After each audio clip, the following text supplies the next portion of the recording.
তোমরা সরমুনার মাঠে যাইয়া দেখো আল্লাহর কুতুবরা যখন জাহান্নামের বয়ান আরম্ভ করে দেয় গো বাবা। আমি যখন দেখতেছিলাম এই বছর মাঠে যাইয়া, আরে বছরের পরে যখন আল্লাহর কুতুব বয়ান শুরু করে দিছে, একটা পাগল বাবা লাভ দিয়ে স্টেজে উঠিয়া গেছে। আমি মনে মনে ভাবলাম এই পাগলটা কেন উঠলো। তখন আমার মনে পড়িয়া গেল আমার নবী যখন জাহান্নামের বয়ান করতেন, সাহাবা একরাম হাত মুসরা মুসরি করতেন, মনে হইতো জাহান্নাম বুঝি তাদের চোখের সামনে। বাজানরা আমি আপনাদের সামনে জাহান্নামের একটা চিত্র তুলে ধরতে চাই। তোমারে আমারে যখন কবরে রাইখা আসবে গো, কবরের চিত্রটা সবাই জানা আছে। আমি ইলিয়াসুর রহমান জিয়াদি আমার মায়ের যেই কাপড়ে শোয়াইছি গো বাবা, আমি আমার মাকে যেই কাপড়ে শোয়াইছি, তুমি তোমার মাকে ওই কাপড়ে শোয়াইবা।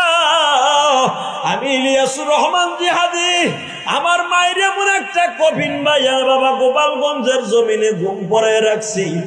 যখন কবরে তোমার আমার ছুঁয়ে আসবে গো বাবা, 1 লাখ টাকার খাট বাদ দিয়া বাবা, হাজার হাজার লক্ষ লক্ষ টাকার টাইলস করে ঘর বাদ দিয়া মাটির ঘরে যখন রেখে আসবে, 2 জন ফেরেশতা যখন তোমার কবরে ঢুকবে, আরে 2 জন কবর যখন তোমার কবরে ঢুকবে, পায়ের কাছ দিয়ে প্রথম তারা ঢুকবে, মাথার কাছ দিয়ে ঢুইকা বাবা প্রথম টানটা দিয়ে যখন কাপড়টা টান দিয়ে খুলে ফেলবে, কবরটা তখন টান দিয়ে কাপড়টা খুলিয়া ফেলবে, বুকের উপরে পাড়া দিয়া বলবে মার রব্বুকা মান দীনুকা মান নাবিয়ুকা।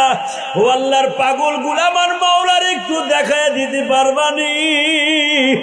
ওই কবরে তুমি দেখবা যখন প্রশ্নের উত্তর দিতে পারবে না গো বাবা, দেখবা কবরের মাটিটা আস্তে আস্তে চাইপা আসতেছে বাবা।